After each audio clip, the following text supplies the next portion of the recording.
Hello, everyone. I'm going to share my screen really quickly. Just give me 1 second. And quickly just go through a few slides that I have put together just to kind of give y'all like a snapshot of some of the battles that we've been fighting here in North Carolina, but to also talk about how we've been fighting back and how we're planning to fight back this upcoming election as well. So like Gabriella said, I am from Conner College, North Carolina. More specifically, I work with the HBCU program. So I work with Black and Brown communities in North Carolina across the state. And so let's get started here. Let me see where I want to start. Yeah, we'll just go here. Sorry about that. Oops. I'm over here having trouble. But yeah, these are the most important court case I really want to draw y'all's attention to is the very last one. I'm sure everybody knows about Shelby v. Holder in that court case. We saw the sorry, my computer's acting really strange. I apologize. My apologies. Shelby v. Holder, we saw that the Supreme Court gutted the key portions of the Voting Rights Act. And those portions kind of protected voters and kept voters from having any kind of discriminatory practices that kept them or prohibited them from going to the polls. And then we saw in North Carolina, at least, we saw this bill called the Monster ID law that came up, right? And we saw in fact, Reverend William Barber, he said that these tactics actually brought us further back in terms of like protections for Black and Brown and poor folks when it came to access to the polls. And so because of all these things, and then we had these different court cases, North Carolina versus NAACP versus McCoy, which we challenged that. They were trying to get rid of pre-registration for 16 and 17-year-olds. And so then we get to gerrymandering, and we see that North Carolina, one of the things that happened in North Carolina was that the largest HBCU in North Carolina, North Carolina A&T State University, not even just North Carolina, the largest HBCU in the country was actually split right down the middle of campus. And I'm not sure if you all are familiar with the Hoffer documents that were put out over the summer and earlier this year. It was done with almost surgical-like precision, they said. And what happened was, and this was this way for several years. So students came in, my sister actually, she went to A&T. She started at A&T in 2016.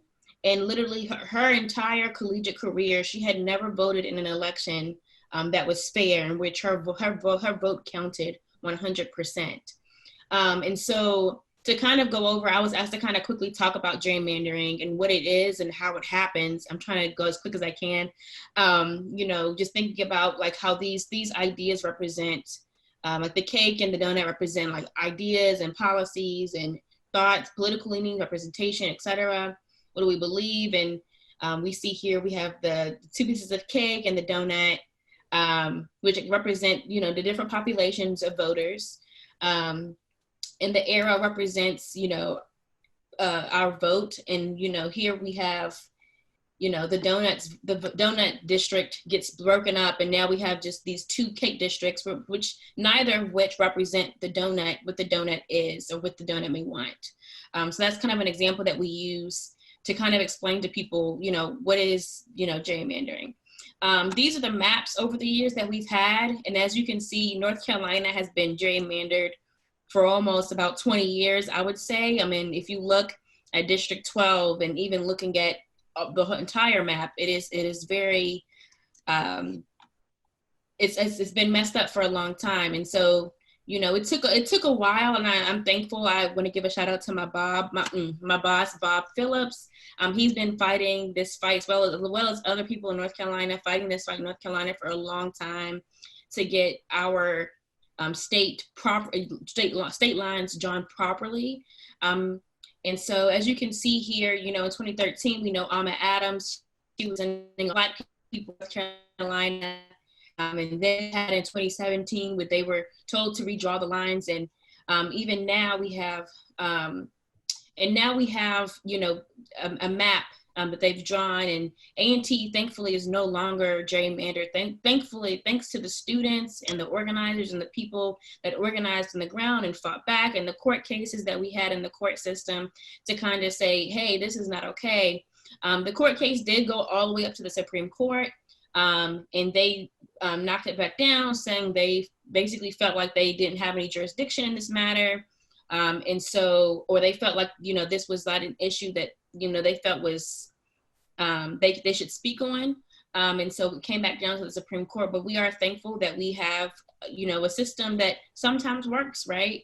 Our North Carolina Supreme Court actually ruled that this was a racial gerrymander, and that our North Carolina State General Assembly, they had to redraw these lines.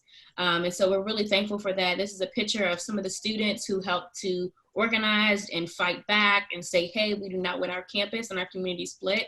I don't know what you all know about Greensboro, North Carolina, but the east side of Greensboro, where A&T is smack down right in the middle of a Black community. And as we all know, anytime lines are drawn in any for any district, it is supposed to embody or embody people who have like interest and similar interest, and that's not what was happening. I mean, you can very clearly see that this campus was split in half, which has never been done before, as far as any of us know, at least. And so I think that this is a really great example of how people fight back and organized it was a long fight, actually.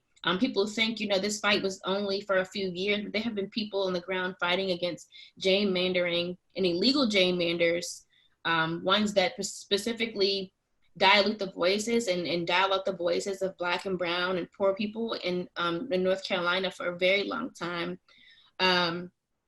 And let's see my next slide. So sorry. I think that was it. So yeah, and my name is Vashti Hinton Smith again. I'm with Common Cause, and hopefully I tried to give you as much information as I could in 5 to 6 minutes.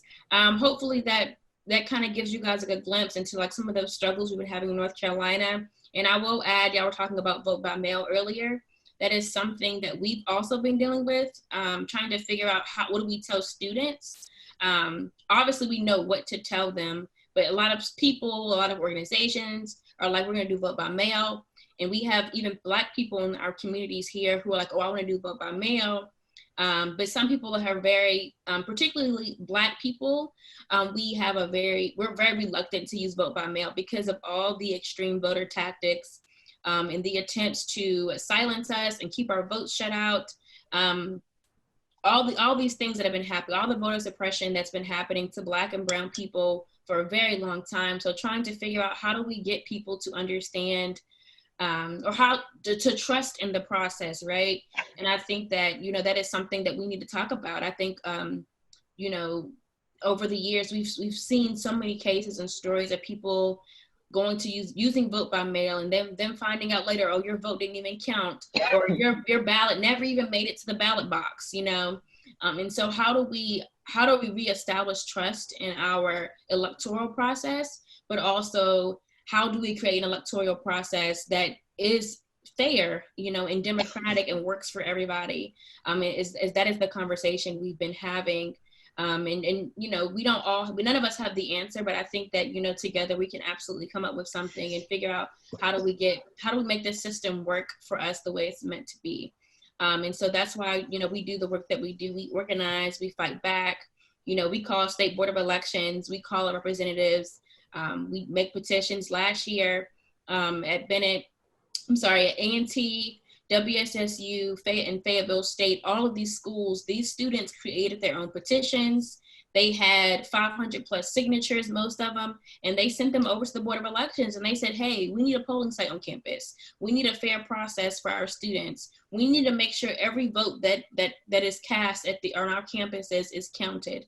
And that's what we saw, and we saw the results of that last year. So I think, certainly, if students can do it, we all can. And I think that, they say, I think the quote is, and the youngest of us shall lead us, or the least of us shall lead us all.